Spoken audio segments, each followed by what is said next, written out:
Hello, everyone, and welcome to our Brand Innovators Livecast series. My name is Carrie Keenan. I'm a director of content and community here at Brand Innovators. And welcome to our Mastering the Metaverse presented by Admix today. I apologize for not understanding words. Today is really special. The programming is going to be awesome. I'm thrilled to kick off our event. We've got an amazing lineup of marketers. Before we get started, though, I would like to thank everyone, all the marketers, sponsors, and the audience for helping to make this event possible.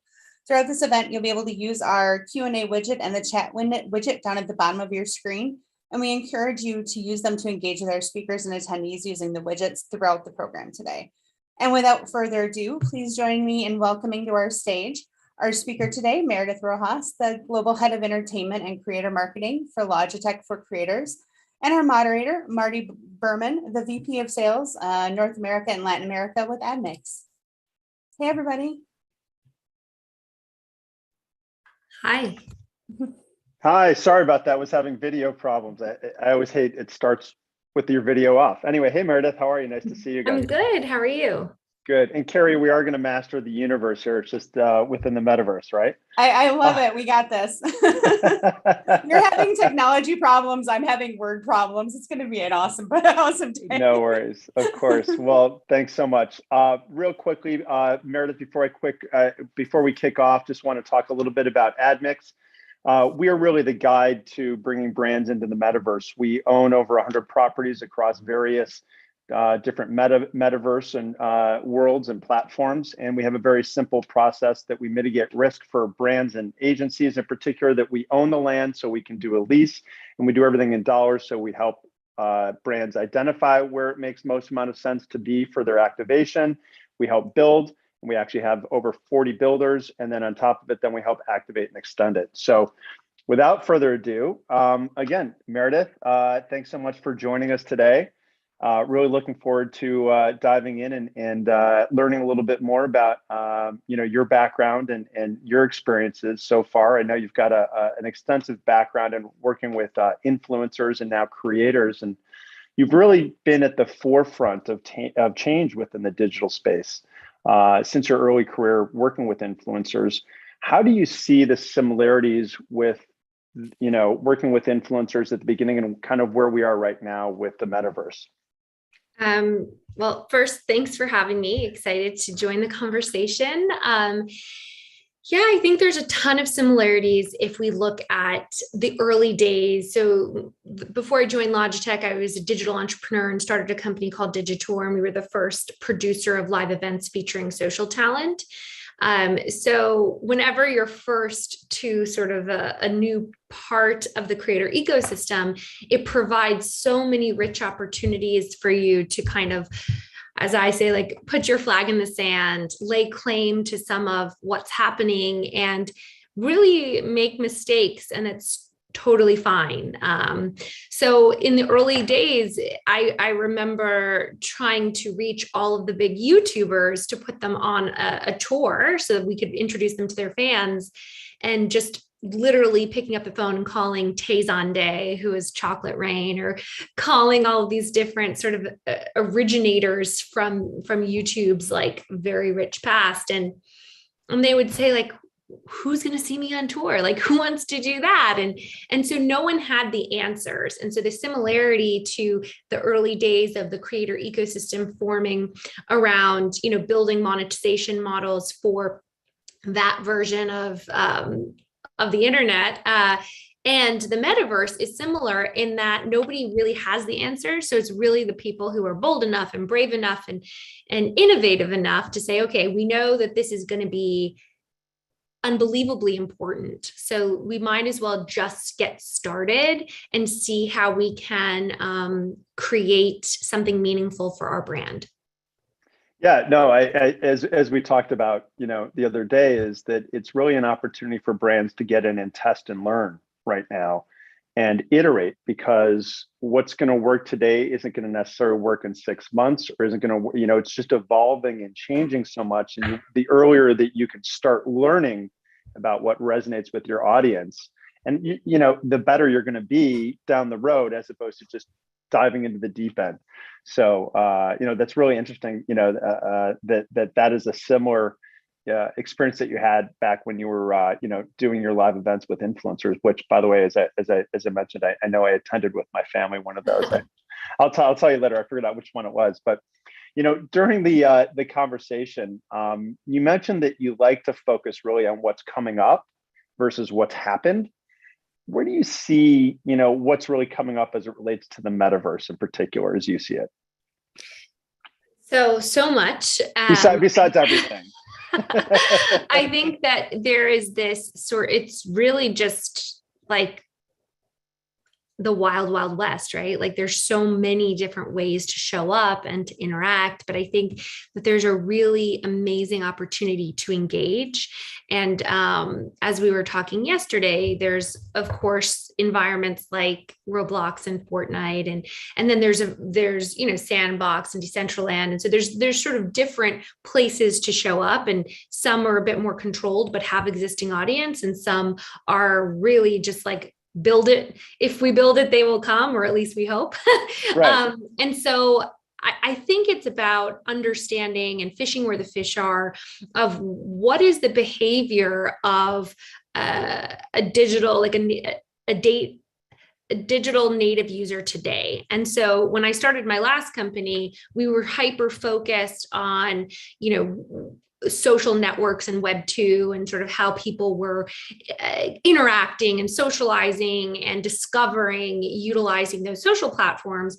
And now with Web 3, the power is being put back in the creators' hands, and they're encouraged to own what it is they're putting out. And they're encouraged to really dream up the most immersive experience for their audience, and and have it exist on the blockchain. So I think the spirit of Web3 is really invigorating for the creator community, because so many creators can now find new ways to own things, to monetize things, to create experiences. When it comes to a brand like Logitech, or any other brand marketers that may be engaging in this session, I really think it's about, again, finding out how people are showing up in these worlds and what excites them. So as we start to create plans, and there's some stuff we'll be announcing soon, we're really trying to become a student of those who are already way ahead of us. It's still early, and there's not many, but there are some, right? And there are right. a few cool case studies to really study and to understand, like, wait a second, this is what they want to do. If you're going to put like a Lil Nas X who went into Roblox, this is what the audience wants. They want to be able to go up next to him. They want to dance beside him. They want to get his merch. They want to talk to him. So like this notion of, I can be up close and personal, and I could be sitting in Tokyo, or you could be sitting in New York. And there's this really amazing coming together that's global around cool programming, cool, immersive, and engaging entertainment.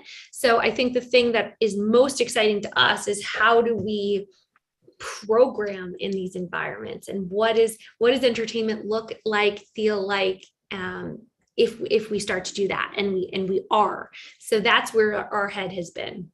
Yeah, no, thank you. And it is, it's such a blank canvas right now, that, in terms of what's coming up is just so exciting, and still unknown to a certain extent, not even to a certain extent. I mean, it's very unknown. I think that it's going to, expand so quickly, and there's going to be so many different formats and different ways to engage with consumers, as I call it, digital experiential, but it creates these unique moments to interact with artists and celebrities and in a new and exciting way, but also with brands as well. It really, you're inviting them in to experience your brand in a new and exciting way, and the same thing with creators and entertainers and so forth. So I think that across the board, this is really a new and exciting landscape, depending on how you leverage these assets as well, right? Not only, the assets that you have as a brand, but other partners that you can bring into the mix.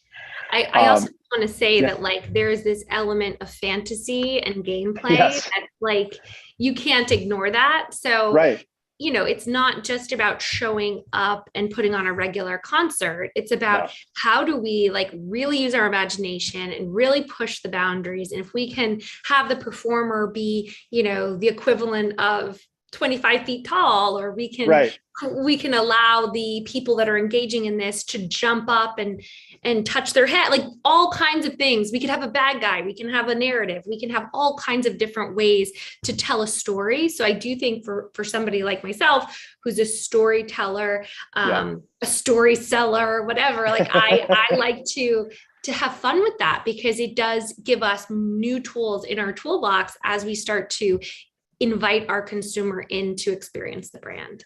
Yeah, and I think, brands don't have to look at it so literally and figuratively to replicate what they're doing in the real world and just replicate it in the metaverse, because you can do, there's so many different storylines. And I think you're absolutely right. You have to tell the story in a new way within this new environment.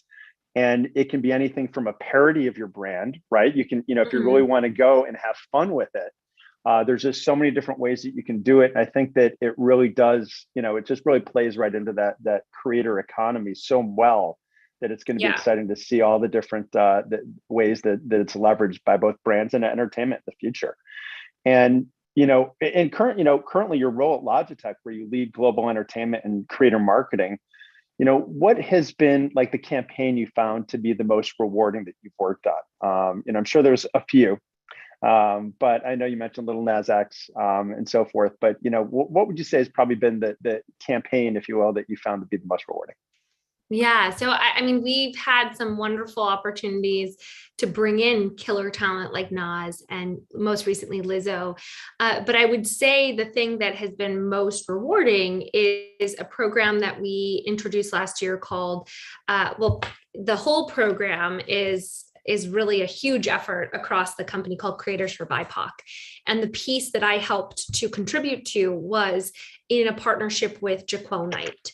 So Jaquel is the first commercial choreographer to copyright his dance moves. And so he choreographed Single Ladies and many other very, I'm sure everyone that's watching this is familiar with his work, maybe not him. And it really marks an incredible moment for creators in saying, wait a second, dance is not just ephemeral like it was once considered. It actually is intellectual property. And if people are going to commercialize my work and put it in video games, or they're going to put it on t-shirts, like they should consult me, they should pay me. And so we partnered with him, and we were trying to bridge the gap, not only support him because he's incredible, but also realize there was this intense movement on TikTok with BIPOC creators who were feeling completely deflated. Their work was being taken and used and promoted, and no one was crediting them. So this brought up the issue of creator rights. And so we sort of bridged the gap between Jaquel's work and the creators on TikTok. And we as Logitech for creators paid for lawyers to have their work copywritten, which they didn't even know was possible. Oh, wow. So that was incredible. And it was for us, like, again, putting the power back in the creator's hand is the sentiment of the metaverse of Web3. And it is a mission of our brand extension. So it was so rewarding because we were able to say, hey, copyright law hasn't been updated since the 70s. Like, maybe we should take a look at it. There's this thing called the internet, and it's really kind of taking a lot of what was once considered non-copyrightable and making it very copyrightable.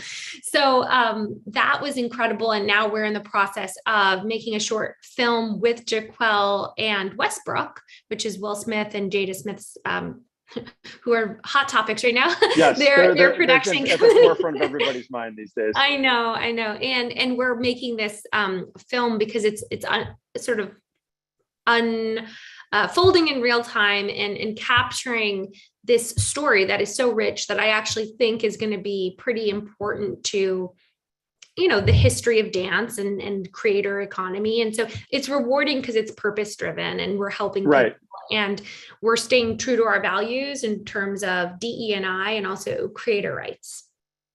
Yeah, that's awesome. I mean, and that was, thanks for sharing that, by the way. I think that, it's always rewarding when you're able to blaze a new territory and also help someone at the same time. And being able, certainly, understanding the complexities of what was happening, and to be able to help navigate that with these artists is very important. And the same thing with brands as well, right? It's just being able, this is a new world, and it's, we're here to help guide and help make sure that it's a positive experience based on what everybody's trying to achieve. And whether it's a creator or an entertainer or a brand, at the end of the day, there's some outcome that you're looking for when you're jumping into these new channels. And it's really important to define that and be willing to be open to, try different things and look at things in a different way. So thanks again for sharing that. Speaking of a creator campaign, what do you think, are two of the most important elements that really will make one successful? And, in today's world, and then as it relates to the metaverse, where do you think that really, does that change at all in terms of, today versus the metaverse? What do you think, is going to be different in the metaverse that's going to be successful that, today would make it successful? So my number one rule when working with creators will not change when we head to the metaverse, because it's about co-creation. So I think that, it depends on what you're after as a brand and what your objectives are. But I think time and time again, I've seen brand fails when a script is sort of cut and pasted and sent over to a talent, because you're really then looking at the creator as an advertising channel versus a person, and you're dehumanizing them, and you're saying, okay, cool, you have this many followers, and it's basically a paid media exchange versus a talent-led entertainment program or an engagement program. So when we're thinking about working with creators, or even the Lizzos and Nazes of the world, all of that talent we treat the same, because one day they're a creator, I don't use the word influencer, but one day they're in that category, and the next day, they're the top of the charts. And many of the creators I've worked with have had those lifespans. So I think you have to look at all of them as, we're going to use the same methodology. And so it starts with, hey, what do you care about? What are you passionate about? And then trying to find, it's like we're dating, like where's the common ground? Where is the connective tissue where Logitech and our values and our objectives could line up with the things that you care about? And the best example of that was when we connected with Noah Centineo, who, for those who are not familiar, he is like a Gen Z heartthrob. He was the star of To All the Boys I Loved before on Netflix, and has been in many blockbuster movies since, and has 20 million on Instagram. And we connected with him. And, if we went through his agency, it would have been $500,000 for a post. And I'm not opposed to going through agencies, but I really want to start with the person and with the passion. So, and the purpose. So we started with him, and he was talking about his charity. And he was telling me, I'm really scared that Gen Z is not going to show up to vote. And this was ahead of the presidential election. Right. And so my simple response was like, okay, I hear you. What can we do? And so we, in 3 weeks, put together a Museum of Ice Cream pop-up, which was for voter education. And we invited all of his friends, ranging from Kylie Jenner to, all the way down the list of very high profile with very high following friends. And they all came. No one was asked to post anything. They all posted multiple times. We had the New York Times, Taylor Lorenz specifically, who is my favorite reporter. She covered it. And we had the BBC News. We had 2 billion impressions. And That's Noah amazing. Was there and basically camped out at the location because he wanted to walk every single person through and explain the art pieces that he creatively directed. We paid for and we facilitated and Sure. happened, but it was his baby. And it was a message that we decided we wanted to tell together. And we found the right balance of where we showed up and where he led the charge. And the amount of ROI, just from a brand perspective, because we weren't trying to sell products in this instance, was tremendous. And Noah still texts me regularly saying, hey, can we do another one? Can we do a film? Can we do this? And it's like, once you show the talent that you're not just about you, but Right. we can find sort of 1 + 1 equaling more than 2. And I can drive value for my brand and drive value for you as a human, not just as a person with 20 million followers. And then the conversation shifts, and then you can do some pretty transformational stuff. Yeah, no, that's exciting. And I think, at the end of the day, when you're working with a creator, is that you're working with a creator for a reason. They've got this audience, and they've built this audience because they're authentic to the audience. And so if you're not asking them to be authentic to the audience, you're missing the boat of why you want to engage that creator to begin with. Mm-hmm. So, I mean, I think you're 100% right in terms of the way, obviously, in terms of the way that you approach it. But I mean, I think that is, without a doubt, certainly as it continues into the metaverse, that same methodology and same ethos still needs to maintain, because, as brands go into the metaverse, each different platform is very unique, right? Whether it's Web 2 with Roblox or Web 3 with the Decentraland or Sandbox, they each have their own community. They each have their own socioeconomic, elements, and they all have their technical capabilities that are, both pros and cons. But at the end of the day, it's about being authentic to that community and your brand. And so anybody else that even you bring into that with a creator, let's say you partner with a creator, it's really important that still continues along that path, because otherwise you're missing the boat. Oh yeah, for sure. And, so what makes you, most excited about working with creators in the metaverse? And by the way, it's so funny when we were talking and knowing your background, I was careful in terms of the differentiator between influencer and creator. And I found it really funny that you define them just as all creators, because that was exactly the same thing that I was thinking, is because as influencers, they're really creating content, right? And so I love the fact that you're calling them and defining them as creators. So well, I think it's like, what do they want to be called? And I've been through many iterations, right? So like I usually lean into whatever they're calling themselves. And as of late, they feel influencers kind of a dirty word, because it implies that they are just an ad channel versus a person with a purpose. So that's why I sort of focus more on a creator. Got it. And what do you, again, what gets you most excited about, working with creators in the metaverse, in terms of where those opportunities exist for them, and how the different tools that are available to them now to be able to create are even, exponentially bigger than just a video within Instagram or TikTok or, Snap. So I think whenever something's new, whenever there's a new platform, and in the instance of the metaverse, it's many new platforms, but it's like kind of this new category, right? And so when I was at the company I had started, we saw these waves of new platforms, and then we saw what would happen, right? So first it was YouTube, and YouTube was the Goliath, like it was the giant, no one could touch it. And then we saw Vine come in, and Vine was like, in terms of engaging creators, or at that time we were calling them influencers, like there was nobody that could compete. Like they kind of eclipsed, at least for a moment, the YouTubers of that time. And so we saw these waves, and then also the creators who jumped on the platform first, like baby Ariel, who maybe nobody knows now, or I don't want to say that. She's wonderful. Maybe everyone knows her. But at the time when TikTok was Musical.ly, she was the #1 creator on that platform.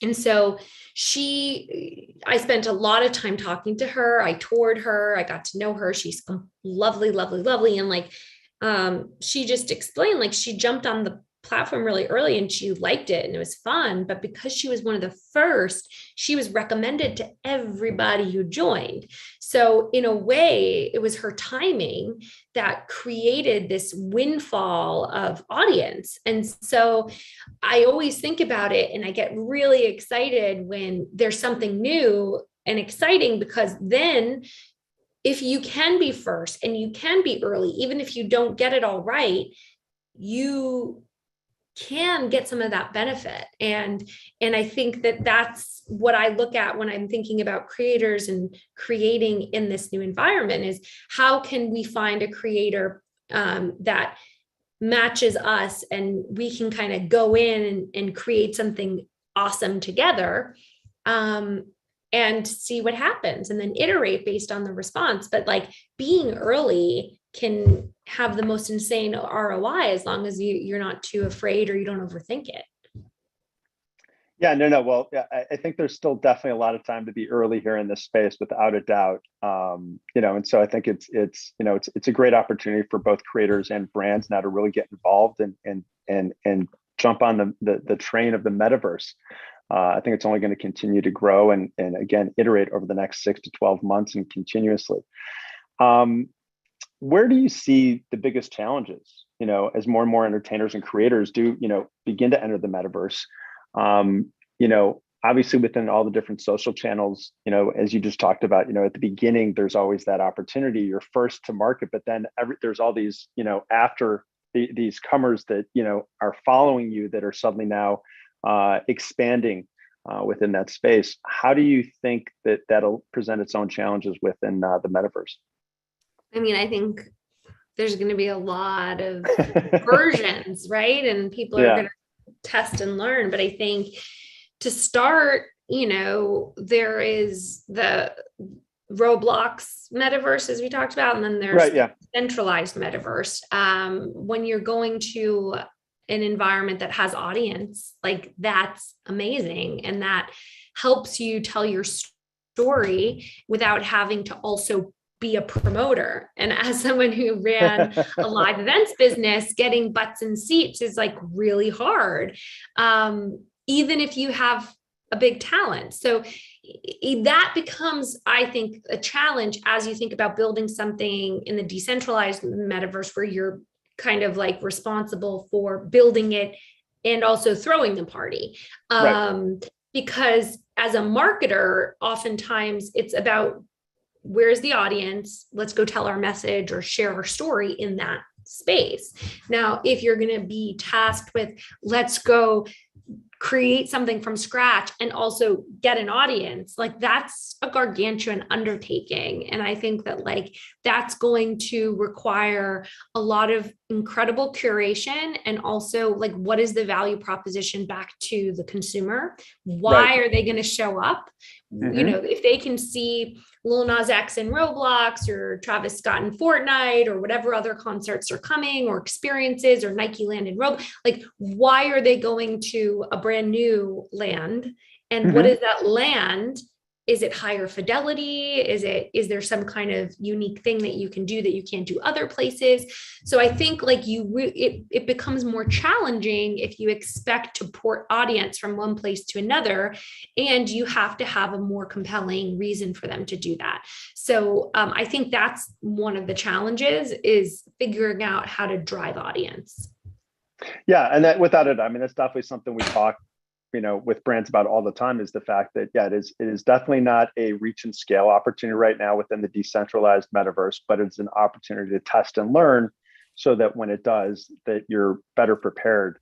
But that's a great point though, too, is that, you have to really think through it and really come up with a strategy of what you want to do and how you're going to engage those consumers. Because, it's 24/7, 365. So people are going to be coming at all day, all different times of the day and night. And you've got to be able to make sure that they're constantly engaged or that there's a reason for them to be there. That's definitely a big challenge. I agree with you. And along those lines, in terms of working with creators or with entertainers, what is the best way for a brand to engage with them? Is to collaborate on your from an activation. You kind of touched upon it. I love your approach of like finding out what's important to the artist first and then building from that perspective, which I don't know is necessarily the way that a lot of brands approach personalities or creators or influencers, if you will. What do you see as the best way? I mean, obviously you kind of laid it out a little bit from your perspective, but how else do you think it would be a good way to to approach a creator?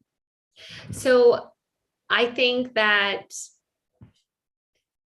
really good creators, really good, like the ones who are going to really move the needle for a brand are almost always aware of their value. So as you might strike gold and find someone on the upswing who's willing to do something with you that's not costing a fortune.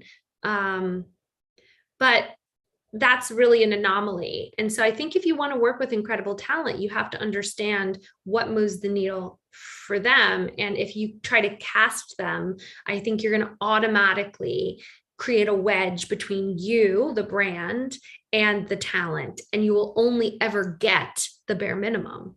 But if you want to have a more long-term collaborative relationship, I think you have to figure out what moves the needle for them. So depending on, maybe you do like a unique project together where they have, their own capsule collection of something, or maybe you do something where they feel empowered to creative direct an ad spot. Like many of these creators, like we forget, they're not just audience channels and they're not just on camera talent, they're creative directors. They make, and they know their audience, like you kind of get all of it. They're consumer insights. So figuring out how best to engage with them. And if you want to be in direct touch with them and not just go your external agency to their external agency and have a game of telephone, which I use agencies, we all use agencies, but I've made it a practice that I need to develop a relationship direct.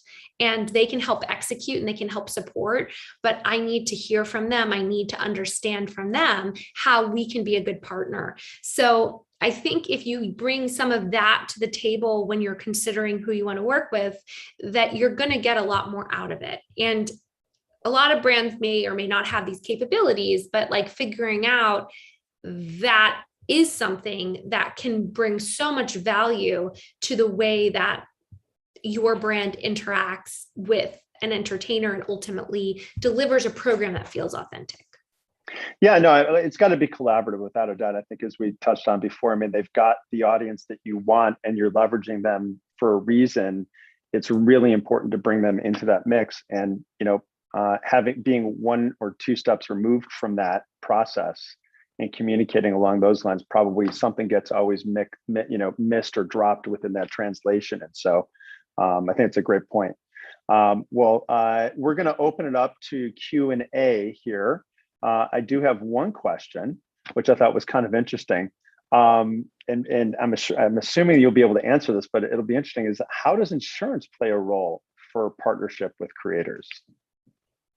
Has that come up as an issue at all from an insurance standpoint, or is that something you've even gotten involved in? I mean, yeah, I'm not going to speak to that because at Logitech, it's not something that I need to consider, something that our company will handle. Previously at my other company that was smaller that I started, of course, when you're, producing an event or you're working with big talent, like you need certain policies and whatnot, but I'm pretty removed from that part of the business. Thankfully, I don't think it was like my favorite part of it. That's interesting. I thought it was kind of an interesting question that I hadn't thought about. So that's why I wanted to at least put it to you, because I was curious if you'd had any experience along those lines. We've got another question. How does a brand convey their image, identity, and vision in Web3? What goes into planning a metaverse consumer experience? That's an interesting one that we could probably both answer. But go ahead, I'll let you answer that first, Meredith, in terms of what your thoughts are along those lines.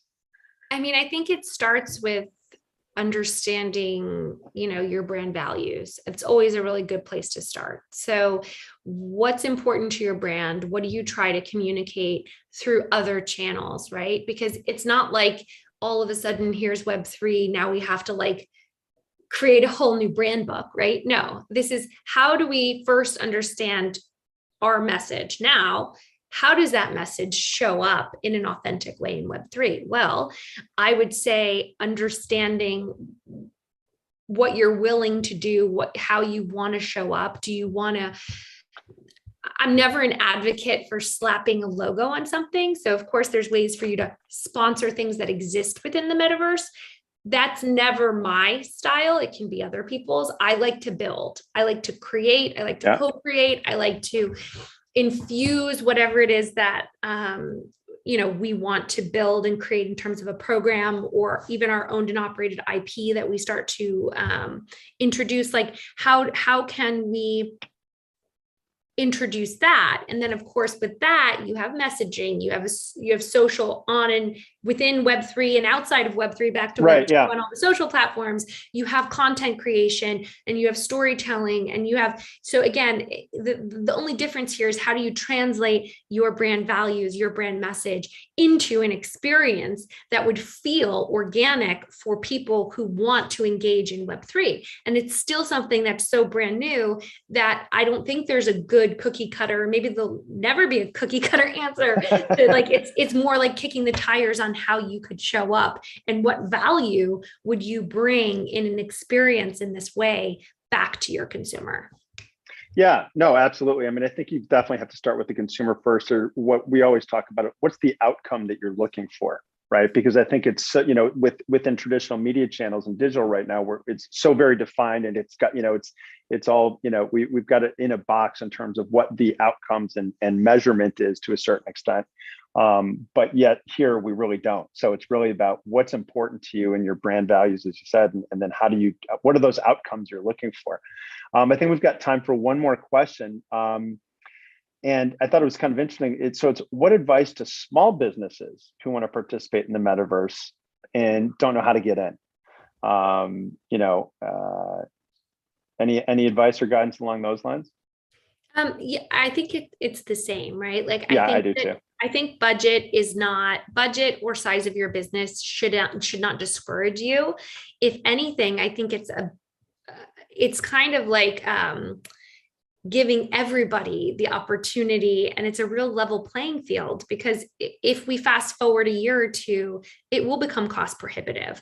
But now there are ways to enter at such a low cost and low barrier of entry that I encourage everyone to find the person on your team that's obsessed with this, that researches it, that follows it, you know, and try to think about a way to show up that fits within your budget and your sort of business objectives, and just get started. Because again, there's a lot of value to being early. And if you get some success, this could become, you know, a really important part of your marketing strategy moving forward. Fantastic. I think that spot on. I think we've probably got time for one more question, which I thought which is interesting. And that is, do you have any examples in the metaverse of professional and college athletes creating their own environments for fans to engage their interests off the field or purchase products in which the athlete has vested interest in? So, you know, I guess from a college athlete standpoint. Yeah, I don't know that I'm the best person to answer that particular question, but I would just say, you know, there's limitless opportunities in the metaverse. And I've seen examples, definitely sports leagues, definitely athletes showing up and creating experiences and or digital merch that can be, you know, showcased and lead to other things. So I would say, yes, it exists. I don't think I'm going to be your best guide on that question, but I would encourage you to do some research, because there's definitely ways for you to you know, show up. Absolutely. And I think that more and more, you know, entertainers themselves are looking to get into the metaverse. And what does that really mean? I think I saw Reese Witherspoon was dropping an NFT and doing something else. So I think there's a lot of different ways for both professional and college athletes. And now with college athletes having name and likeness rights, that's the biggest thing. I mean, there's this creator that I had worked with who he was a college track star, and his brother was a huge TikToker, and he was so limited and he wanted so badly that he ultimately just stopped. You know, he left the sport. If he had waited a little longer, he would have been able to do it anyway. But now he is a full-time content creator. So I think, you know, in today's world, that was definitely an antiquated notion that was prohibiting a lot of people from being creative. Perfect. Well, Meredith, thanks so much. I really enjoyed the time, and thank you for sharing your thoughts and you know, background with everyone. Yeah, sure. It was lovely. Lots of live tweeting going on in the background too. Thank you for having your notifications off. I appreciate it. Of course. Well, I'm on Instagram if anyone wants, or LinkedIn if anyone cares to find me and ask me any follow-up questions. And also stay tuned for Logitech for Creators. There's so much exciting stuff. You could also follow Logitech for Creators on all social platforms. There's a lot of great things coming up. So appreciate you guys having me today. Of Thanks course. so Well, thanks again, Meredith. All right. Have a great day. You too. Bye-bye. All right. Bye-bye. Hey. And Marty, we're just going to keep you here. Okay. And fantastic. introduce our next speaker. Please help us welcome James Gregson. He's the brand marketing and content creative director for the Lego Agency Americas.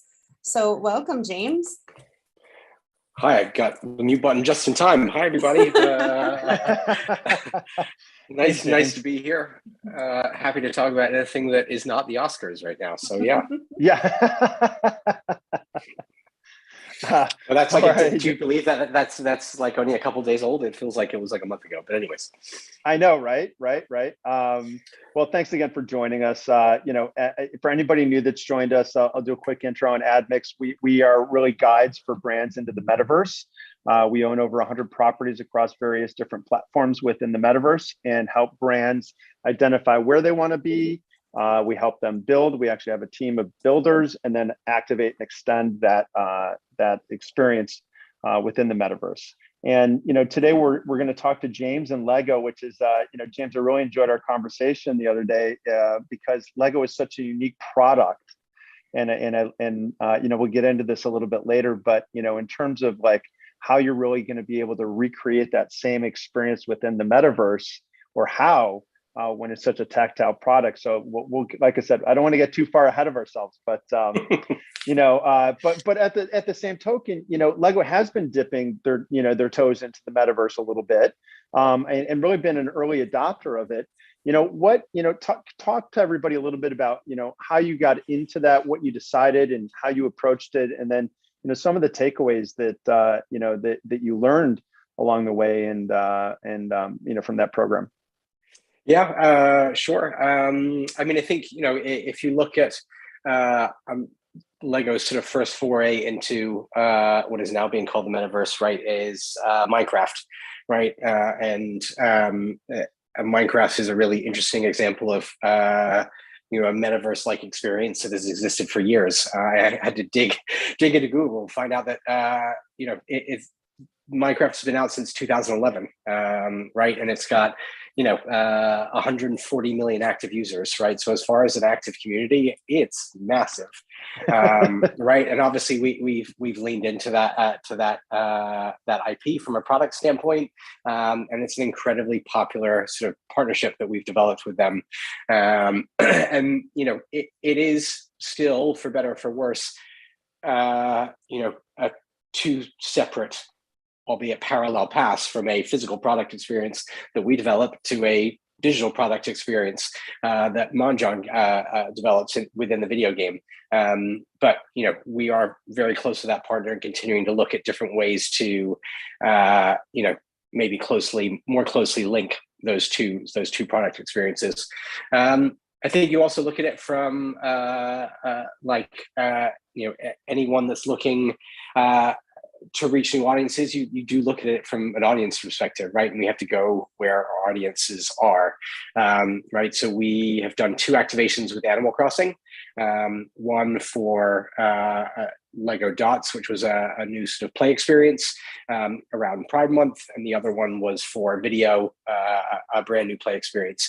And like all of these sort of these opportunities, right, I feel like they are the epitome of test and learn, right? You're trying to figure out, you're making your best educated guess based on who's there and the data that you have. And I think we're learning as everyone is as you go. And we'll talk about it a little bit later, because I know we've talked about this, right? But you can't ignore the fact that we are, as a product, a physical, tangible, right, brick.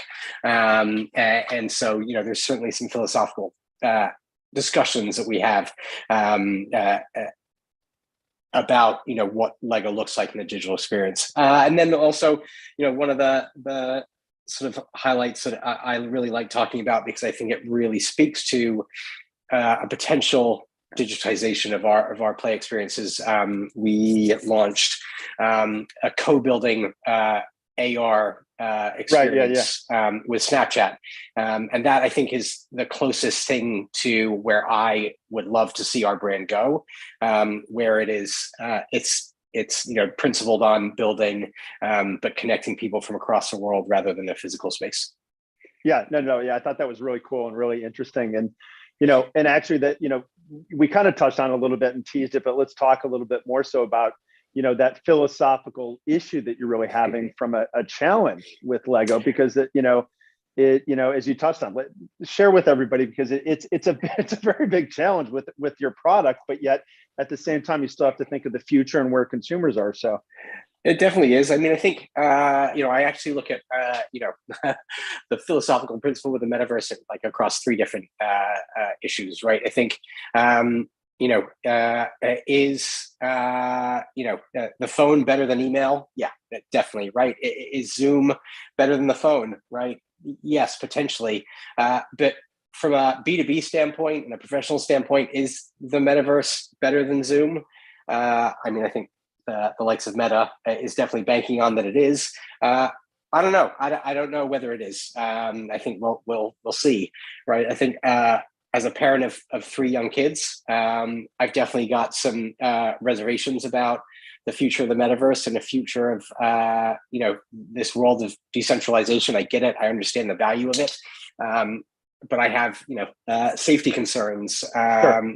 I have concerns about what impacts it has on their communication development, right, as we go into a more virtual world. But as a brand person of a physical building product, it is a philosophical challenge, right? We sell a product that is predicated on a value proposition of the product, and a selling proposition is that it pulls kids away from their iPads and from video games. And yes, we have some video game products, and yes, we have an active YouTube presence, et cetera, et cetera. But at the same time, as I said, the world is not going to get less digital, or at least not from my expectation. And the metaverse is sort of proof of that, right? So we can't ignore it, but at the same time, I think we can't lose sight of the principles of our product, which is a physical building experience. So how can we bridge the two rather than go fully digital? I think is the challenge or the opportunity that we have in front of us. Yeah, no, absolutely. And by the way, you already got kudos on your bookshelf. Thanks. Yes. I am obviously all in on an NFT, right? As just simply a collectible, right? Clearly from the background of exactly. And I don't even need an NFT with a utility. Because half of these things that aren't Lego have zero utility. And my wife informs me of that regularly when I get new things shipped. I had to sneak the boxes in here, but yes. And I'm sure your kids are very happy of your current employer. Absolutely, yes. Yeah. And, working off of, what you've kind of learned in the first iteration, of really the metaverse and really diving in, as brands look to enter the metaverse, what guidance could you give them? Like, what is it that, based off your experience, what, as you think about it, not necessarily with your Lego hat on, because you've got specific challenges along those lines, but, some of the takeaways and key learnings that you had as you've been playing in the space, no pun intended. Yeah. This would be, oh no, it's fine. We're all good with puns. I mean, this will be a fun one, right? Where the main recommendation that I would give is ask people like you. Right. And I say that being serious in the sense that as part of our internal agency, right, we have a pretty strong operating model, which is know what we know, and most importantly, know what we don't know, right? So partner with those external partners that have done this before. Don't go it alone, and bring in those partners that really have experience. So that's a bit of a facetious answer, I think, but from I appreciate that. one, no worries. Yeah. Focus group of one, like any new channel, I think it's got to start with the audience, right? And is your target audience there, right? And does that make sense for you and your objectives? Study the competition, right? Check out what other people have done, and how it's worked and how it hasn't worked. And then lastly, again, these all sound very obvious, but be purposeful, right? Actually create utility. Don't just do it for clout or PR, although frankly, there are plenty of examples that have been done and seemingly have worked for clout and PR, but I think we may be beyond that wave now. But just consider, whether it's going to be on the collectible side, the gaming side, or the experiential side, trading some utility, I think, is incredibly important. Yeah, no, I agree, and it's I think testing and learning right now, as I've discussed before, is really important because we don't know what's going to happen. Yeah. We don't know what is going to engage your consumers, and the question, and you touched upon this, and it was and Meredith touched on it in our previous fireside chat. But in this environment with a Web3 where the audience doesn't yet exist, right? It's still very nascent. How do you feel? And it is a little going off the cuff, but I mean, how do you feel like if there isn't an audience there, it's okay still to go in and test and learn. And I think that's why you want to go test and learn, because the audience isn't there yet. And so you want to figure out what's going to resonate with them when they're there. Is that, I mean, do you agree with that? Or is that, I do. I think it obviously depends on so much of what sort of brand you are. Yeah, sure. What sort of brand you want, right? You want to be, right? And I think, I always go back to, I started up my career in the Web 2 days, and I vividly remember when Oprah joined Twitter, right? And the world was a buzz, right? The world was a buzz when Oprah joined Twitter, and I vividly remember that month or 2 months after that having to draft or respond to about 10 different briefs from clients saying that they wanted to be on Twitter. And I think, I can't remember exactly, but I vividly remember the vast majority, if not 80% of them, I said, no, you don't need to be on Twitter, or no, you shouldn't be on Twitter. And there was a litany of reasons why. So I would say the same principles apply, right? I think, if your brand is predicated on innovation and being the first to market in a lot of cases, like the Nikes of this world, then yeah, I think you can, dare I say, get away with not having a perfect execution within the metaverse. And I think that right there is maybe an underlying strategy that I would recommend to everyone, is that it's not going to be perfect, but go in there trying to be very purposeful about what you're trying to learn, and go from there, right? I just read this morning about how the fashion week went. From it was in Vogue, and it was very interesting to hear, like, for the most part, they didn't find it that successful, but there's all the reason why fashion brands want to have a position in the metaverse because of the avatars and all those components.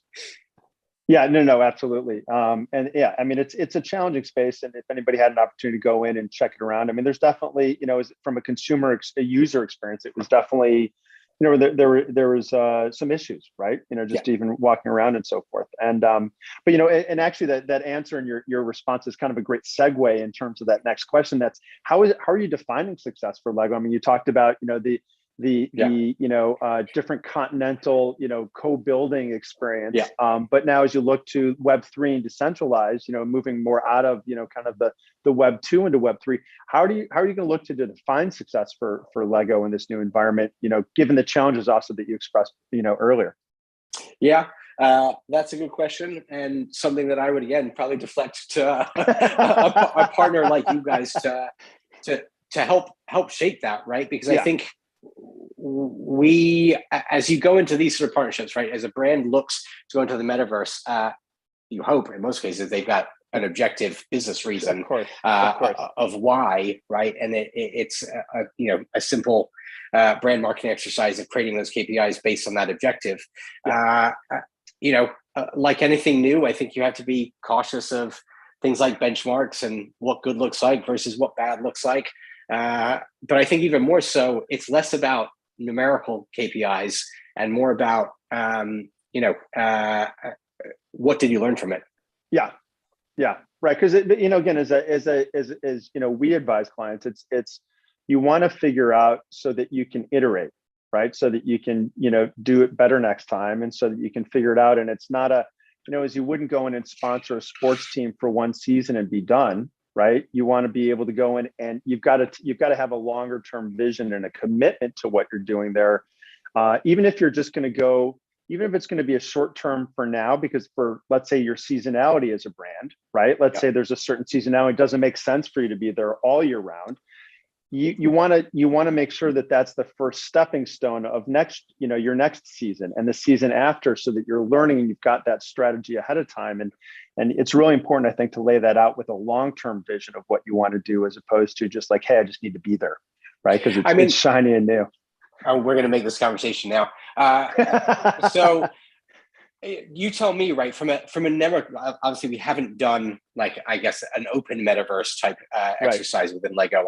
I would love to understand, like, beyond like number of people that show up to your experience. Let's assume it's not an NFT based thing where there's more tangible. What are the numerical metrics that you guys are measuring? Again, and that's where I get to, look, we look at it from an outcome standpoint, like, kind of exactly what you talked about. What are the outcomes? What are the learnings that, if they're learnings, that's great. What are the, are you looking to have some sort of an engagement, right? Are you just hoping to have, a certain number of your customers show up and, they have like proof of attendance, or what they call POAs. Within the metaverse, so that you can, show that this, you had so many people there. Or is it in an interaction? Is it with a video that you've got? Is it, an NFT, which we very much define as like a tactic to a broader metaverse strategy, not a metaverse strategy. NFTs are great, but they can give consumers access to certain areas within a metaverse experience or a build that, are VIP. Like if you want to, use it from a standpoint of, rewarding, your best customers. And the way we talk about it is that, you're now inviting consumers in to experience your brand in a new and exciting way, to surprise and delight them within this experience. So how do you do that? That's going to be different from a live event. That's going to be different from a TV commercial, or different from a web experience, a 2D web experience. Yes. So, I think that it's really a consultative, creative project and process right now that we go through and help guide that process. We're not getting like a, hey, there's not a campaign necessarily that somebody wants to go into the metaverse. So it's like, you have to kind of really go through that creative process and define what it is. And that's really what we see as being, where you're going to find that success. And, again, is, also, I think it's also how you sell it through to senior management, right? Like, hey, look, these are, as I'm sure you've experienced, right? It's like, hey, I need, I'm going to dedicate this amount of money, but here's what our objectives are, and here's what we're hoping to get from that. And I think that that's something that's really, important to understand. What are the corporate objectives, and what are the brand objectives in terms of that outcome. So, that's kind of the way that we really look at it. And and success can mean different things for different brands, right? Absolutely. Yes. So I think it's really understanding, because again, there's no cookie cutter to it. It's like, how do you define what's important to you, right? And what do you want to get out of it? So, and I think also it's really interesting too. James, we talked about the fact that Lego is a multi-generational brand, and I thought it was really interesting when we were speaking that you mentioned that the largest growing audience for you guys is adults. How do you view that? Again, how do you view, connecting with adults now in this Web3, which does tend to be more adult, as opposed to the Roblox or the Minecrafts or the Fortnites, which is interesting though, because you're seeing a lot of, high-end brands going into Roblox, let's say, but I don't see that as like their audience. So, I mean, it's like you're building as a brand, you're going to where the audience is, but it may not be your audience, but there is an audience, versus going and building something where there's not an audience. Yet still defined. So, with that in mind, how are you approaching that to reach that adult audience for Lego? I'm so glad you brought up the Roblox and the other brand experiences in there, because, I sitting on the sidelines, right, and seeing those activations. I to what you said, I'm scratching my head to think like, why would a brand like X, I won't say, Yes. go into an audience, an environment like Roblox, which skews incredibly young. I imagine. I don't know the data behind it.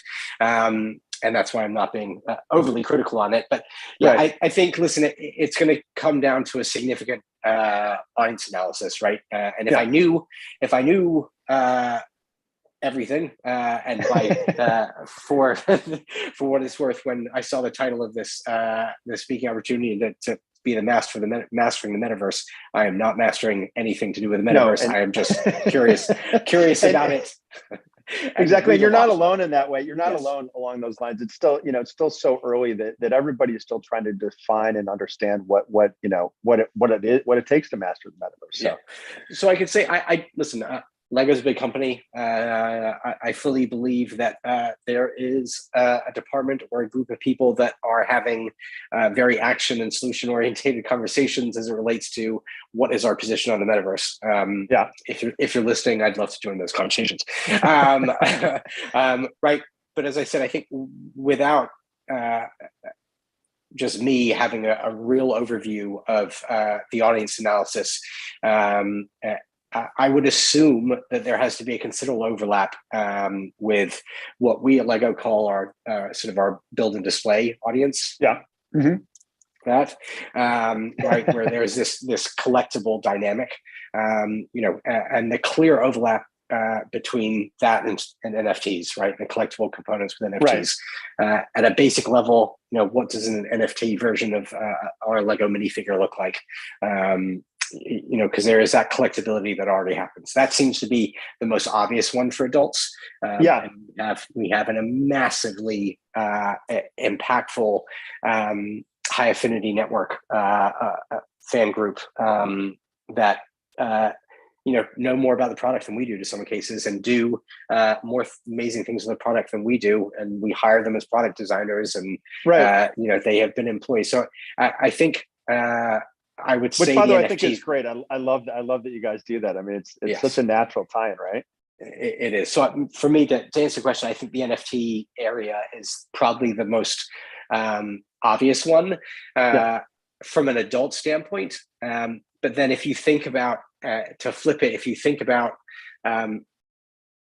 what's happened in Minecraft from a experience standpoint, and how people have gone about building the most obscene virtual environments, and seen in a good way, like just the craziest, most intricate virtual environments.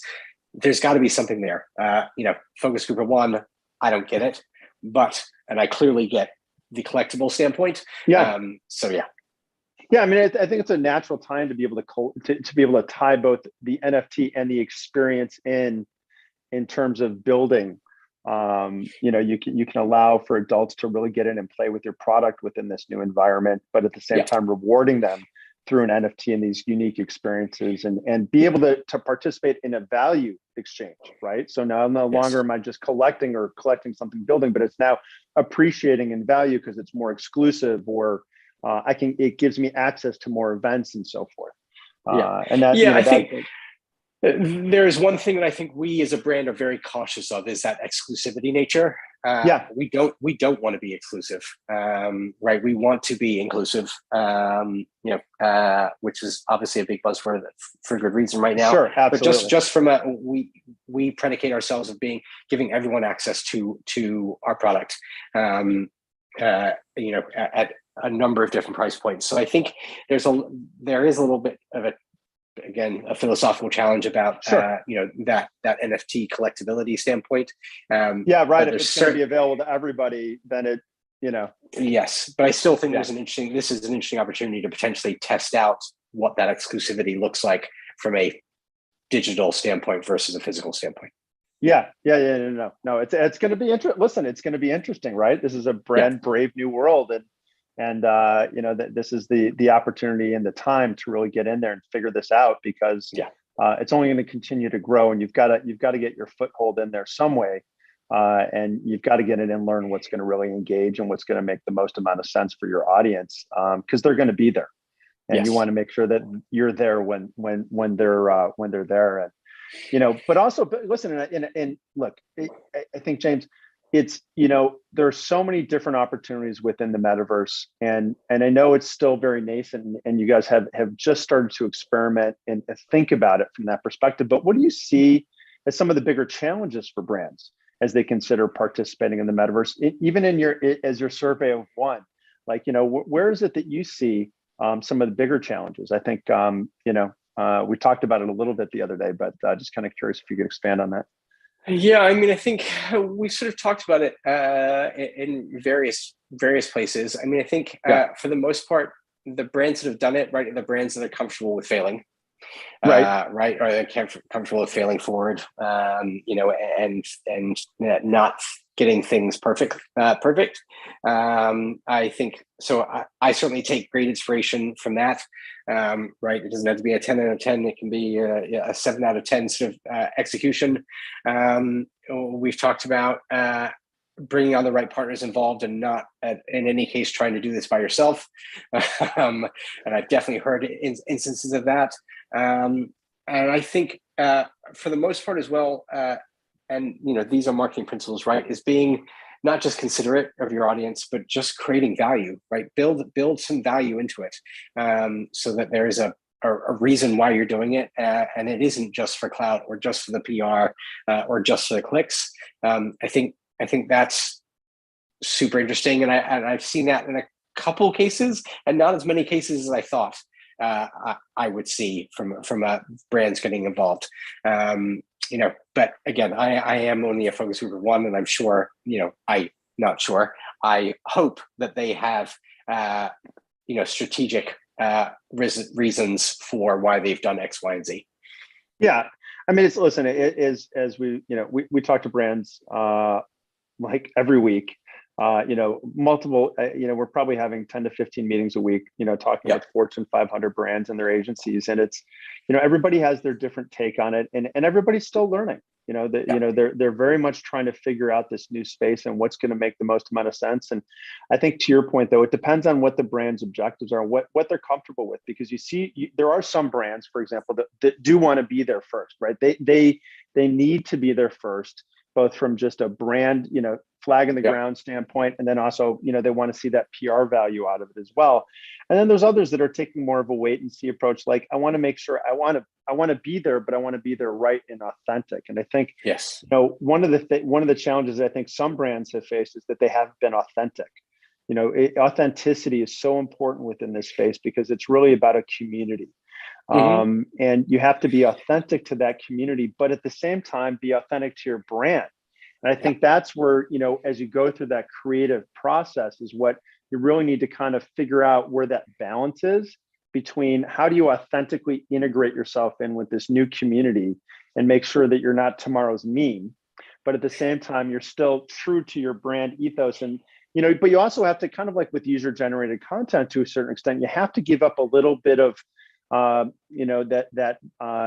that brand control to a certain extent, because each, platform is different and unique in the way that your brand is visualized, right?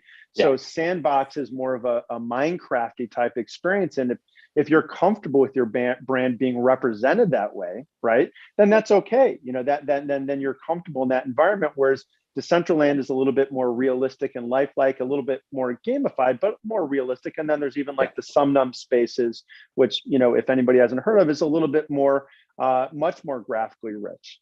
And that's the challenges that a lot of brands will face, is like, where is going to be the best entry point for me, not only based on audience, but how my brand is represented. And is that something that I'm comfortable with, having my brand represented in that way?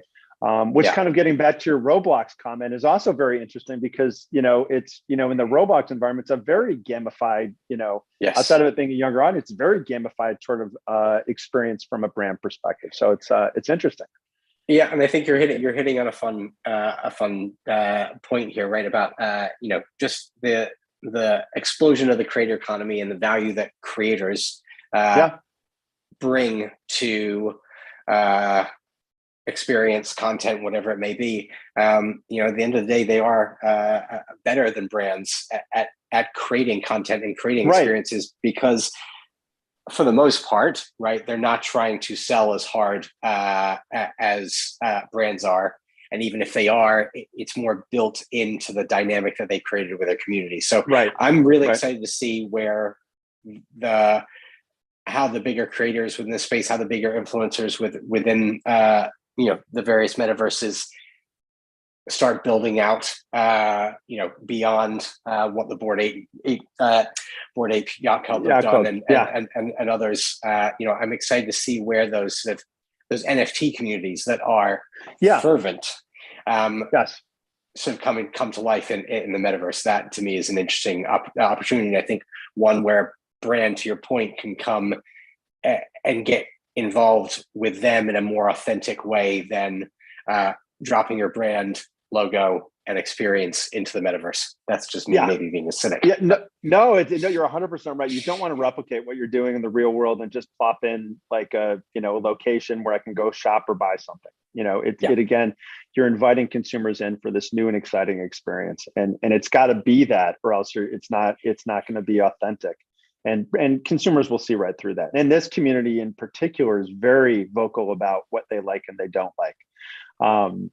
So by the way, opening up for questions and answers. We've got a couple of minutes left. One question that just came in is what, outside of the metaverse and everything, like what's been the most interesting programs that you've launched while you've been at Lego? What's, maybe what probably the most fun or proudest, program you've launched? Besides any of the builds behind you. Oh, that's fine. No, the most fun was creating the go-to-market content plan and producing the content for the Queer Eye Lego set. Simply, one, because they're an amazing bunch of people, and everything from the product development process to how that product came to fruition. It was just a fun one to be a part of. And obviously they have a super important mission. So I was proud to be able to support that mission through our product. And that's awesome. Their minifigures I can't see. They're really, it's hard. Yeah. That's awesome. Yeah. And is that, I'm sorry, go ahead. Yeah. And then the other one would be the Snapchat building experience, because I think that was, anytime you're doing a first, partnering with a platform like that and bringing a sort of a first time technology to an audience that's that big, like the entire Snapchat audience, I think that was super exciting and just incredibly powerful to see what happens when a platform like that gets behind a brand and an idea. They can pull off some pretty crazy things pretty quickly. Yeah. Thanks for sharing those. That's and again, I think that's our careers so many times, and certainly on the brand side, you get an opportunity to work across so many different programs and so forth. It's always nice to see like what people are most proud of, and it has been the most rewarding for them. Because I think that's an important element of what you do, right, for a living. It's not just all work, but you're certainly proud of of a lot of it. Well, listen, if you can't have fun working in a toy company, then you can't have fun doing a lot of things. You're basically the Tom Hanks character. No, by no means, no. I wish. So another question that just came up is like, and again, if you had your crystal ball out and recognizing that it's still very far off, but like in the next 2 years, where do you see the metaverse as just from again, your survey of one, where do you see the metaverse in the next 2 years? Gosh, I'm listening to like we do on all this, trying to absorb so much information from so many different people on this topic. I'm fascinated around the notion of decentralization and how it naturally becomes centralized. So if you look at the whole premise of NFTs and the decentralization of the blockchain that supports it, but there is still a very Web 2, very centralized gateway with OpenSea and Rarible, right, and the challenges that creates with that dynamic. So from a I guess to use the word again, the philosophical standpoint, I'm very interested to see how those dynamics play out, right? Yeah, in the world of Roblox, in the world of Minecraft, Animal Crossing, and then in true decentralization of Decentraland and Sandbox and those other communities, where I think the principles of Web3 are coming to life a little bit more. I'm just very interested to see how all those sort of dynamics play out. There was a great analogy that I listened to talking very much about, the evolution of the computer, right? And the computer wasn't Microsoft or Apple, right? And it was sort of a much more decentralized sort of technology that was code, right? And then all of a sudden, operating systems came in, and you've got what I believe potentially could happen with Web3. As I said, that's the thing I'm most interested to see play out. I'm fascinated with how quickly things have evolved, which is both exciting and terrifying from a technology standpoint. Right? It felt like we had heard about Bitcoin and the blockchain for years and years and years and years. And you're like, oh yeah, it's over there. Right, exactly. And it's just landed. And I have to believe that it's landed quickly and evolved quickly as Web 2 has gone into massive decline for all the reasons that we're aware of. So yeah, it's a fascinating space. So fascinating. Yeah, no, absolutely. And again, as we look into the crystal ball, I don't know exactly where things are going to go. I think that it's it's going to be interesting to see how we get asked this question a lot, like, well, why do I have to buy land, or why they can just create more of it? Well, within each of these platforms, part of the community rules and regulations is this is how many plots of land we're going to have, and that's it. And so what you're going to see is some more type of opportunities within specific meta worlds that are going to be for specific genres, right? Or certain genres of or verticals, if you will. And I think it's going to be interesting how that all plays out in the future, because I think that it's no different than you've got a website that you go to for fashion news, or that you go to for sports news. I think it may kind of iterate along those lines. So it's going to be interesting to see. And we had one last question, and I'll answer this one, is where can someone go to get involved in Web3 and Metaverse? Groups, content, people to follow. I'm in LA and want to dive in. Come on in. Man, the water's warm. The water's warm. There's plenty of content out there. Plenty of content. There is so much. There is so much. I think what I've noticed is there's a lot of introductory content, and that anyone that is a digital native, I think a lot of that introductory content is obvious, like all things, right? I used to remember people being like, well, how do I get into social media advertising? Like, how do I understand how it works? The best way to do it is throw $100 in there and get involved, right? So build out your own experience, right? Join one of these metaverses and see for yourself, because without it, there's only so much that reading can do for you, unless you truly experience. I would also say, and we talked about this before, speak to a 13-year-old kid or a young kid, and watch how they communicate with their friends, and you'll start understanding why these virtual worlds are going to be so important. Yeah, no, absolutely. And you're absolutely right, though. I would say the best way is just to jump in. Go into Decentraland, go into Sandbox right now. They're in season 2, and see what it's all about. And there we're getting the hook. Well, James, thanks so much for your time today and joining us. It was a great conversation, and I appreciate it. Thank you so much. And I threw my social handles in the chat if anyone wants to follow up with any other questions. Fantastic. Thanks so much, James. And thank you to Brand Innovators for today. It was a wonderful experience, and as always, and love bringing marketers together. Thanks you guys. I appreciate having you on. And that's actually our end of the day. I just want to thank everyone again for joining us and tuning in. A shout out to our speakers today and our sponsors, and of course you and our audience. Don't forget to check out our Brand Innovators website to learn more about our future events. And I hope everybody has a great day.